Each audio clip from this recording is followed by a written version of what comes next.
ఈరోజు రండి దేవుని సైన్యం మరియు విశ్వాసం అనే పేరుగల ఉపదేశంతో దేవుని వాక్యమును అధ్యయనం చేద్దాం. పరిశుద్ధ గ్రంథంలో సేనల గురించి అనేక కథలు ఉన్నాయి. పరిశుద్ధ గ్రంథము గిద్యోను యోధుల గురించి, యెహోషువ సైన్యం గురించి మరియు ఇశ్రాయేలు సైన్యం గురించి అనేక చోట్ల సెలవిస్తుంది.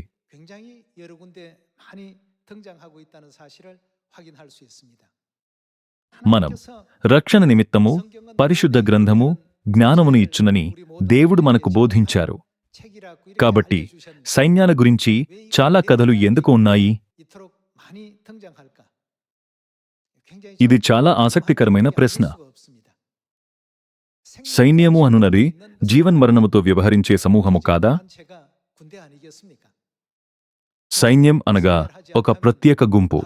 వారు శత్రువును నాశనం చేయనట్లయితే వారు నాశనం చేయబడతారు.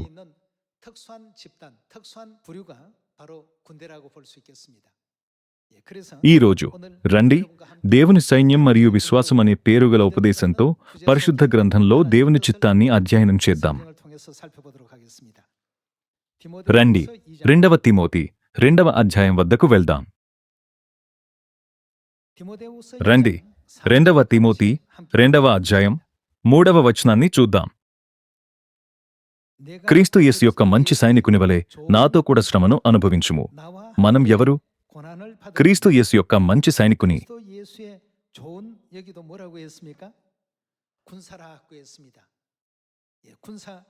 సైన్యమనగా సైనికుల బృందం కాదా? క్రీస్తు యేసు యొక్క మంచి సైనికుని వలె నాతో కూడా శ్రమను అనుభవించుము. సైనికుడెవడను యుద్ధమునకు పోవునప్పుడు తన్ను దండులో చేర్చుకుని వానిని సంతోషపెట్టవలెనని ఈ జీవన వ్యాపారములలో చిక్కుకొనడు. పరిశుద్ధ గ్రంథము మనకు బోధిస్తున్నది ఇదే. మన గురించి పరిశుద్ధ గ్రంథము ఏమని సెలవిస్తుంది? మనం క్రీస్తు యేసు యొక్క మంచి సైనికులము. రండి సైన్యం మరియు మన రక్షణ ఎలా అనుసంధానించబడ్డాయో పరిశుద్ధ గ్రంథంలో చూద్దాం. మొదటగా గిద్యోను సైన్యాన్ని చూద్దాం. రండి న్యాయాధిపతులు 7వ అధ్యాయం వద్దకు వెళ్దాం. ఆ సమయంలో ఇశ్రాయేలు మిద్యానీయుల యొక్క కఠినమైన పాలనలో బాధపడ్డారు.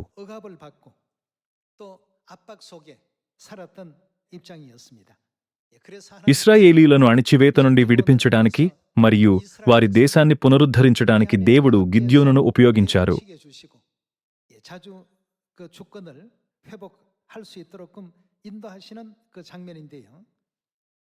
రండి 7వ అధ్యాయం 1వ వచనం చూద్దాం.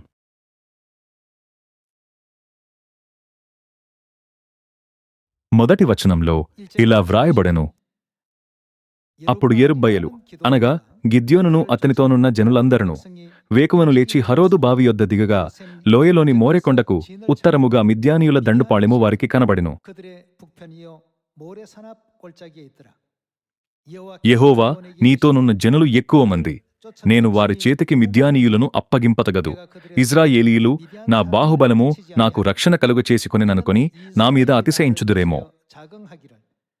కాబట్టి నీవు ఎవడు భయపడి వణకుచున్నాడో వాడు త్వరపడి గిలాదు కొండ విడిచి తిరిగి వెళ్ళవలెనని జనులు వినునట్లుగా ప్రకటించుమని గిద్యోనుతో సెలవిచ్చెను.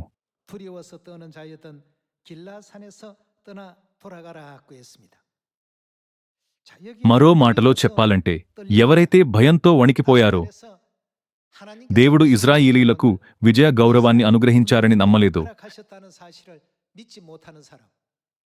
దేవుడే ఈ సంఘటనలన్నింటినీ నడిపిస్తున్నారని మరియు మార్గనిర్దేశం చేస్తున్నారని విశ్వసించలేదో, శత్రువుల చేతిలో హతమార్చబడతామని భయపడ్డారో, వారందరినీ ఏమి చేయమని సెలవిచ్చారు?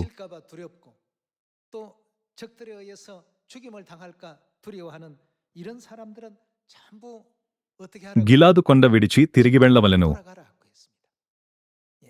దేవుని సైనికులుగా మారడం గౌరవం, కానీ విశ్వాసం లేని వారిని దేవుడు ఇంటికి పంపించి ఇలా సెలవిచ్చారు, గిలాదు కొండ విడిచి తిరిగి వెళ్ళవలెను. మిగిలియున్న సైనికులు అనగా దేవుని యందు పరిపూర్ణమైన విశ్వాసము కలిగియున్నవారు.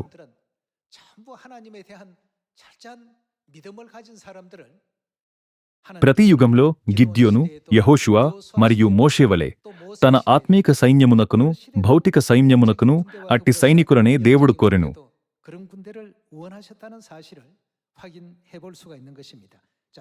భయంతో వణుకుతున్న వారు ఇంటికి పంపించబడ్డారు. అప్పుడు జనులలో నుండి 22,000 మంది తిరిగి వెళ్లిపోయిరి.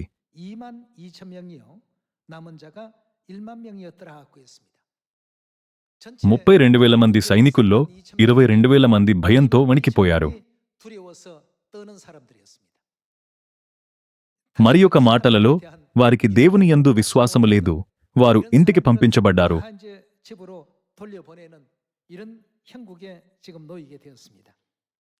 10,000 మంది కూడా చాలా మంది ఉన్నారని దేవుడు గిద్యోనుకు చెప్పారు. దేవుడు సైన్యం యొక్క పరిమాణాన్ని గెలుపును లేదా ఓటమిని నిర్ణయించేలా చేయలేదు.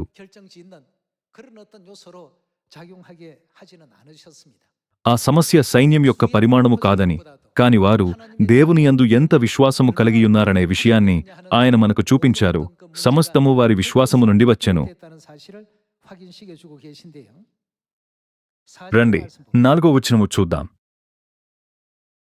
10,000 మంది నిలిచియుండగా యెహోవా, ఈ జనులింకా ఎక్కువ మంది, నీళ్ల యొద్దకు వారిని దిగచేయుము, అక్కడ నీ కొరకు వారిని శోధించెదను.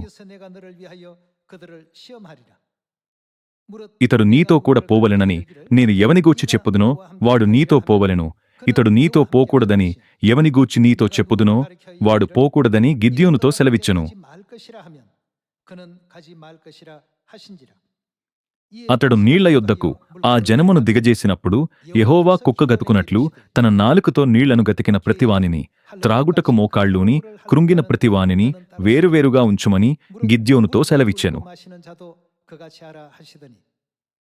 చేతితో నోటికందించుకుని గతికిన వారి లెక్క 300 మంది. మిగిలిన జనులందరూ నీళ్లు త్రాగుటకు మోకాళ్ళూని కృంగిరి. 7వ వచనము. అప్పుడు యెహోవా, గతికిన 300 మనుషుల ద్వారా మిమ్మును రక్షించెదను, మిద్యానీయులను మీ చేతికి అప్పగించెదను. జనులందరూ తమ తమ చోట్లకు వెళ్లవచ్చునని గిద్యోనుతో సెలవిచ్చెను.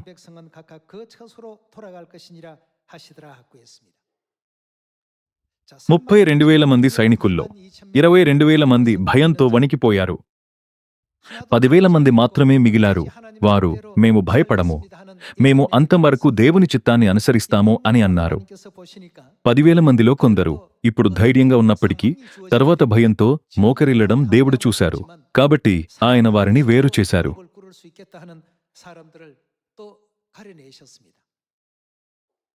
అప్పుడు 300 మంది మాత్రమే మిగిలారు. వేలాది మంది శత్రువులపై 300 మంది విశ్వాసము గల సైనికులతో గిద్యోను సాధించిన విజయం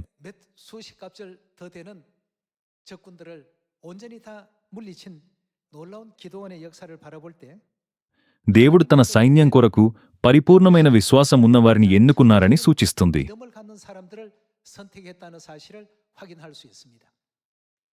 తమ పరిస్థితి చేత కదిలించబడి వారిని దేవుడు జల్లెడపట్టారు.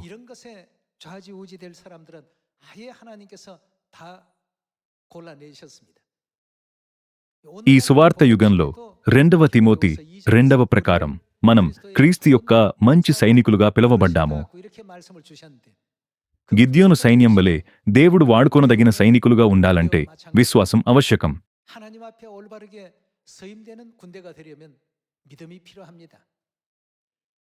మన సువార్తను ఎవరు నడిపిస్తున్నారో, ఎవరు మార్గనిర్దేశం చేస్తున్నారో, మన ఫలితం ఎలా ఉంటుందో మనం ఆలోచించాలి.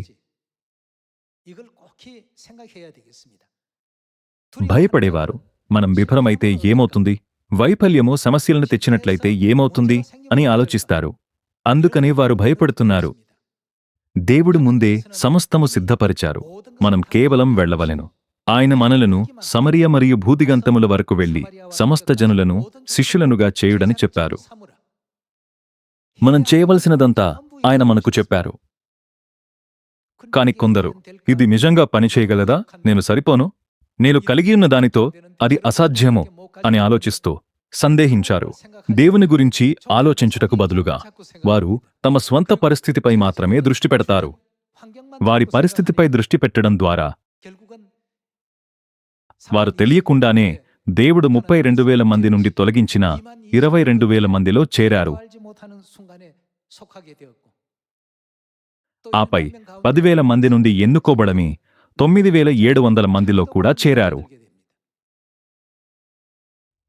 దేవుడు ప్రజల సంఖ్యను చూడలేదు.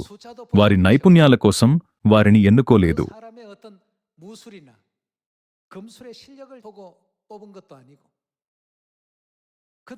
దేవుడు వారిని ఎన్నుకున్నప్పుడు వారికి ఆయన యందు సంపూర్ణ విశ్వాసం ఉందా లేదా అనేదే పరీక్ష. ఆయన వారికి విజయాన్ని ఇచ్చారు. దేవుడు తాను ప్రణాళిక చేసిన సువార్త కార్యములన్నిటినీ విశ్వాసంతో ప్రజల ద్వారా చేశారని పరిశుద్ధ గ్రంథము మనకు తెలియజేస్తున్నది. రండి, న్యాయాధిపతులు 7వ అధ్యాయంలో విజయం గురించి క్లుప్తంగా చూద్దాం. రండి, 19వ వచనము వద్దకు వెడదాం. 7వ అధ్యాయం 19వ వచనము. అట్లు నడిజాము మొదటి కావలివారు ఉంచబడగానే కావలివారు మార్చుకునే సమయం అది. గిద్యోనును అతనితోనున్న 100 మందియు దండుపాడెము కొట్టకొనుకుపోయి బూరలను ఊది తమ చేతులలోనున్న కుందలను పగులగొట్టిరి.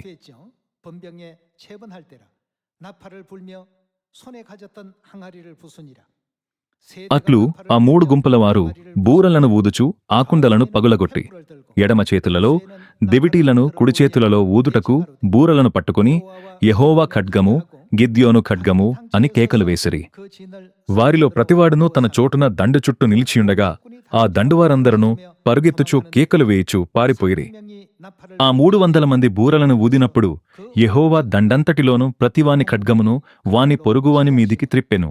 దండు సెరేరాతు వైపుననున్న బేత్షిత్తా వరకు తబ్బాతునొద్దనున్న ఆబేల్ మెహోలా తీరము వరకు పారిపోగా నఫ్తాలి గోత్రములో నుండియు ఆషేరు గోత్రములో నుండియు మనష్షే గోత్రమంతటిలో నుండియు పిలిపింపబడిన ఇశ్రాయేలీయులు కూడుకుని మిద్యానీయులను తరిమిరి. ఈ విధంగా ఎంతమంది సైనికులు మరణించారో 135,000 మనుష్యులు ఓడిపోయారు.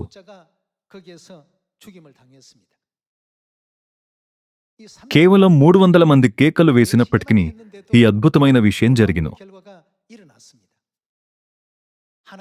దేవుని యొక్క విజయ మార్గము మర్మమైనది.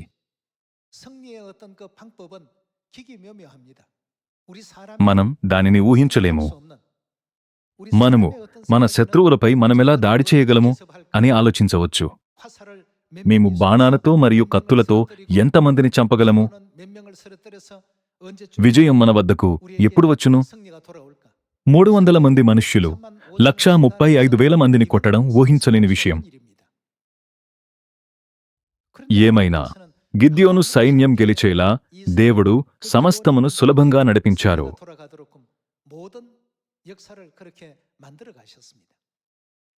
దేవుడు చూసిన ఒకే ఒక షరతు సైన్యం యొక్క విశ్వాసము. ఆయన అలాంటి వారిని ఎన్నుకున్నారు. కొందరు ప్రజలు మనం విఫలమైతే ఏమవుతుంది అని ఆలోచిస్తూ భయపడి సందేహించారు. దేవుడే స్వయంగా వారిని నడిపించినప్పటికీ వారు మనుష్యుల చేత నడిపించబడిన సైన్యము వలె భయపడెను. దేవుడు వారిని తన సైన్యం నుండి అనర్హులుగా చేశారు.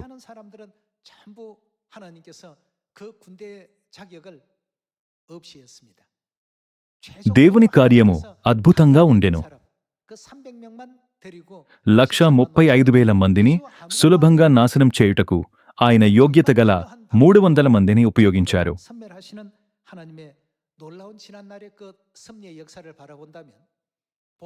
ఇది ఈనాడు మన కొరకు ఈ ప్రశ్నకు సమాధానమిస్తుంది. సువార్త యొక్క సైనికులుగా దేవుని యొక్క సువార్త కార్యమును చేయుటకు మనం ఏ వైఖరిని కలిగి ఉండవలెను? పరిశుద్ధ గ్రంథము స్పష్టంగా బోధిస్తున్న విషయాలను మనం తప్పిపోకూడదు లేదా మరిచిపోకూడదు. రండి, యెహోషువ 6వ అధ్యాయం 1వ వచనం చూద్దాం. దేవుడు యెహోషువ నాయకత్వంలో ఇశ్రాయేలీయులకు యెరికోపై విజయాన్ని అనుగ్రహించారు.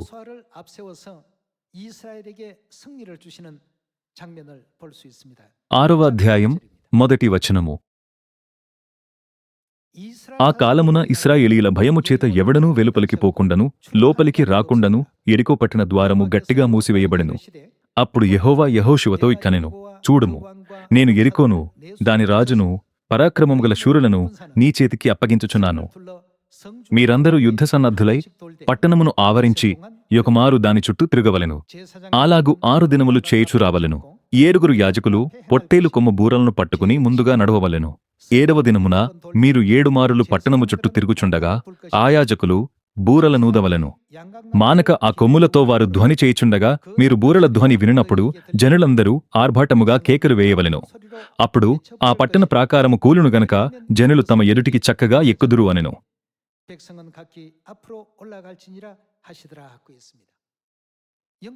యుద్ధము కాని యుద్ధమును దేవుడు ఆజ్ఞాపించారు. పట్టణమును ఆవరించి ఒకమారు దాని చుట్టూ తిరగవలెను. 7వ దినమున మీరు 7 మారులు పట్టణము చుట్టూ తిరుగుచుండగా మీరు బూరల ధ్వని వినునప్పుడు జనులందరూ ఆర్భాటముగా కేకలు వేయవలెను.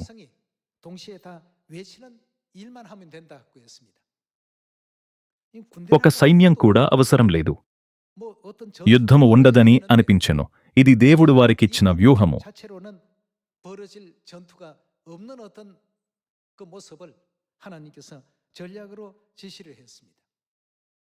యెహోషువ సైన్యం దేవుని మాటను ఖచ్చితంగా పాటించారు. ఇప్పుడు ఏమి జరిగేనో చూద్దాం. 15వ వచనం. రండి 15వ వచనము వద్దకు వెళ్దాం. 7వ దినమున వారు ఉదయమున చీకటితోనే లేచి 7 మారులు ఆ ప్రకారముగానే పట్టణము చుట్టూ తిరిగిరి. ఆ దినమున మాత్రమే వారు 7 మారులు పట్టణము చుట్టూ తిరిగిరి. 7వ మారు యాజకులు బూరలు ఊదగా యెహోషువ జనులకు ఈలాగు ఆజ్ఞ ఇచ్చెను. కేకలు వేయుడి, యెహోవా ఈ పట్టణమును మీకు అప్పగించుచున్నాడు. ఈ పట్టణమును దీనిలోనున్నది యావత్తును యెహోవా వలన శపింపబడెను. రాహాబు అను వేశ్య మనము పంపిన దూతలను దాచిపెట్టెను గనుక ఆమెయు ఆ ఇంటనున్న వారందరూ మాత్రమే బ్రతుకుదురు. రండి 20వ వచనం చూద్దాం. యాజకులు బూరలు ఊదగా ప్రజలు కేకలు వేసిరి. ఆ బూరల ధ్వని వినినప్పుడు ప్రజలు ఆర్భాటముగా కేకలు వేయగా ప్రాకారము కూలెను. ప్రజలందరూ తమ ఎదుటికి చక్కగా పట్టణ ప్రాకారము ఎక్కి పట్టణమును పట్టుకొనిరి. కనాను మొదటి పట్టణమైన యెరికో ఒక బలమైన కోట. ఇశ్రాయేలీయులు 6 రోజులు దాని చుట్టూ తిరిగారు. 7వ రోజున 7 మార్లు వారు కేకలు వేశారు. గోడలు కూలిపోయాయి. ఇక్కడ మరలా యెహోషువ సైన్యం నుండి దేవుడు విశ్వాసమును కోరెను. మనం నిజంగా ఈ విధంగా గెలవగలమా? మనం ఈ విధంగా యుద్ధాన్ని గెలవగలమా? యుద్ధ ప్రణాళిక గురించి ఆలోచించండి. గిద్యోను సైన్యం మరియు యెరికో వద్ద యెహోషువ కొరకు దేవుని పద్ధతులు మానవ హేతువుకు మించినది. ఆయన మార్గాలు ఇంగిత జ్ఞానానికి చాలా మించినది.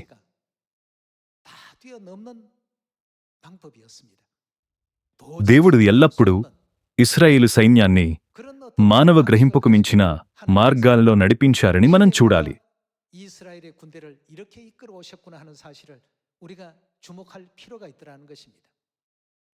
ఈ యుగంలో దేవుడు తన ఆత్మీక సైన్యాన్ని ఏమి అడుగుతారు మరియు ఆజ్ఞాపిస్తారు? ఈ యుగంలో మనం యెహోషువ మరియు గిద్యోను వలె విశ్వాసంతో ప్రవర్తించి దేవుడు ఆజ్ఞాపించినట్లుగా చేసినట్లయితే ఏమి జరుగును? సమస్తము దేవుడు చెప్పినట్లుగానే జరుగును. కాని మన పరిస్థితిని చూసే ఒక చెడ్డ అలవాటు మనకు ఉన్నది. మనం మన పరిస్థితులను, మన పరిసరాలను మరియు ఇతర ప్రజలు ఏమనుకుంటున్నారో చూస్తాము. దేవుని సైన్యము విశ్వాసముతో నడిచే సైన్యము. ఇది నిజం కాదా? మనమలా చేసినప్పుడు దేవుడు మనకు వాగ్దానం చేసిన ఫలితాన్ని ఇచ్చును. అయినను పని పూర్తయ్యే వరకు మనము చాలా ఆందోళన చెందుతాము. వారి మానవ తలంపులు, పద్ధతులు మరియు భయాల కారణంగా వారికి మీరు అర్హత పొందలేదు, ఇంటికి వెళ్ళండి అని చెప్పబడ్డారు. మరియు 22,000 మంది ఇంటికి వెళ్లారు. 10,000 మందిలో 9,700 మంది ఇంటికి వెళ్లారు. మరియు దేవుడు 300 మందితో మాత్రమే విజయాన్ని తీసుకువచ్చారు. పరలోకపు విశ్వాస సైన్యం అనేకులైనా లేక కొద్ది మందినైనా దేవుడెల్లప్పుడూ తన సువార్త కార్యమును చేయునని ఇది సూచిస్తుంది. 이와 같은 하늘 군대를 통해서 당신의 복음의 역사를 진행하시고 이끌어 가셨다는 사실을 확인해 볼 수가 있는 것입니다. 자, 그렇다면 అయితే పరిశుద్ధాత్మ యుగంలో దేవుడు సువార్త సైన్యానికి ఏమి ఆజ్ఞాపించారు? 분부의 말씀을 주셨는가? రండి, మత్తయి సువార్తను చూద్దాం. మత్తయి 24వ అధ్యాయం. రండి, 13వ వచనాన్ని చూద్దాం.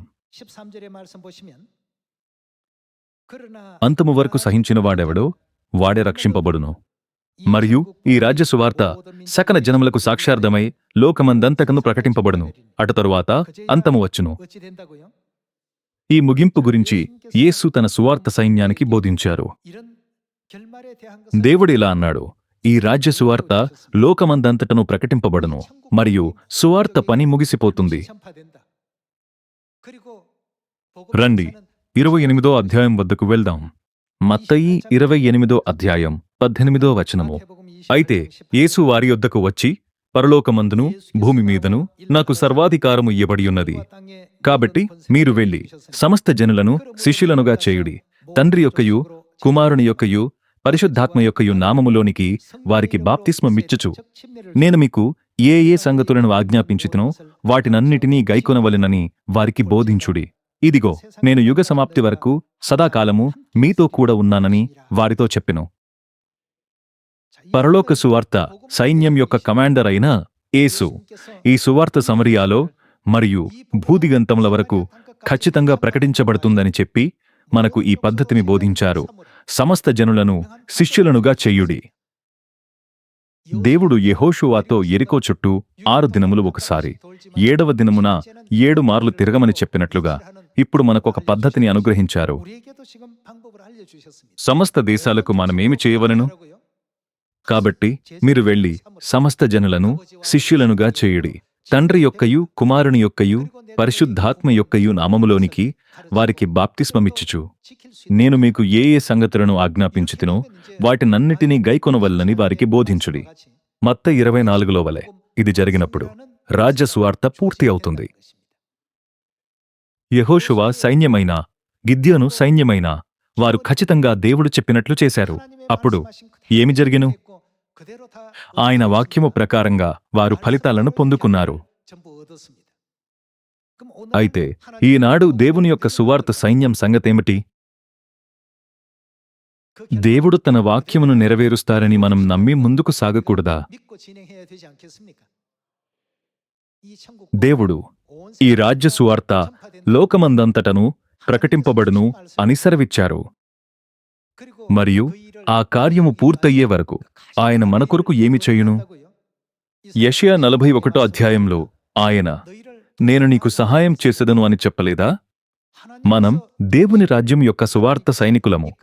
దేవుడే స్వయంగా మనలను నడిపించును మరియు సహాయం చేయును. కాని మనకు విశ్వాసము లేనందున సందేహించి ప్రయత్నింప వెనుకాడినట్లయితే దేవుడు మనతో ఏమి సెలవిచ్చును?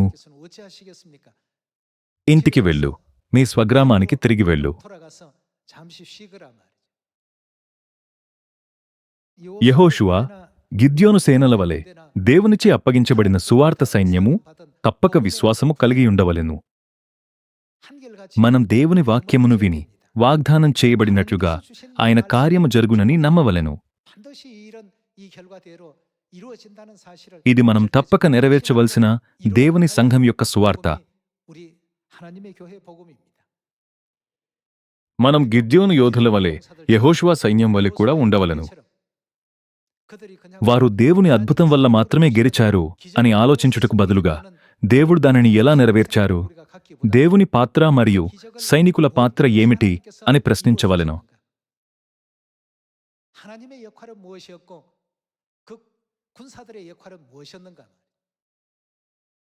దేవుడు వెళ్ళుము అని చెప్పినప్పుడు వారు వెళ్ళారు. ఆయన శిష్యులనుగా చేయుడి అని చెప్పినప్పుడు వారు చేశారు. ఆయన బాప్తిస్మము ఇవ్వండి అని చెప్పినప్పుడు వారు బాప్తిస్మము ఇచ్చారు. ఆయన నా ఆజ్ఞలను బోధించండి అని చెప్పినప్పుడు వారు వాటిని గైకొనున్నట్లు బోధించారు. మనమిలా చేయుచుండగా మనం గుర్తించకుండానే సమర్య మరియు భూదిగంతముల వరకు సువార్త సమస్త జనులకు ప్రకటించబడెను. మీరు అలా చేయలేదు, కానీ ఉషువయాలో మరియు మీరు ఎన్నడూ సందర్శించని మారుమూల ప్రదేశాలలో ఒక సంఘము స్థాపించబడెను. దేవుడు, నేను అంతయు నెరవేరుస్తాను, కాబట్టి చింతించకండి. కేవలం 6 రోజుల పాటు రోజుకొకసారి 7వ రోజున 7 మార్లు కవాతు చేయండి అని చెప్పినప్పుడు అని ఆయన చెప్పినట్లు మనం చేయవలెను. అప్పుడు సువార్తకు ఏమి జరుగును? లోకమంతటికి సువార్త ప్రకటించబడుతుందని దేవుడు ముందే వాగ్దానం చేయలేదా?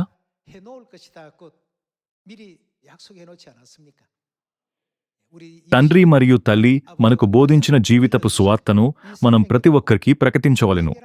మన పొరుగువారు, మీరు ఇంటి పక్కనే నివసించారు కానీ నాకు ఎప్పుడూ ప్రకటించలేదు అని చెప్పినట్లయితే ఏమవుతుంది? మనం మన పొరుగువారికి, పరిచయస్థులకు, బంధువులకు, కుటుంబ సభ్యులకు, స్నేహితులకు మరియు సహోద్యోగులకు అలాంటి ఫిర్యాదులు వినబడకుండా తప్పక సువార్తను ప్రకటించవలెను.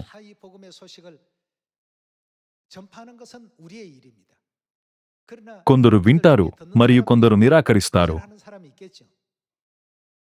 కాని మనం వారికి చెప్పనట్లయితే పరలోక ప్రజలు సత్యములు పొందుకోలేరు. కాబట్టి మనం ప్రతి ఒక్కరికి చెప్పవలెను. మనం దేవుని రాజ్యం యొక్క సువార్త సైనికులము అనే మన కార్యమును మనమెన్నటికీ మరచిపోకూడదు. మనలను వారి గొప్ప కార్యములో చేర్చుకున్నందుకు తండ్రి మరియు తల్లికి కృతజ్ఞతలు తెలుపుదాం. సువార్త పరిచారకులను ఫలముగా ఫలించి వారికి సంతోష మహిమలను కలుగచేద్దాం.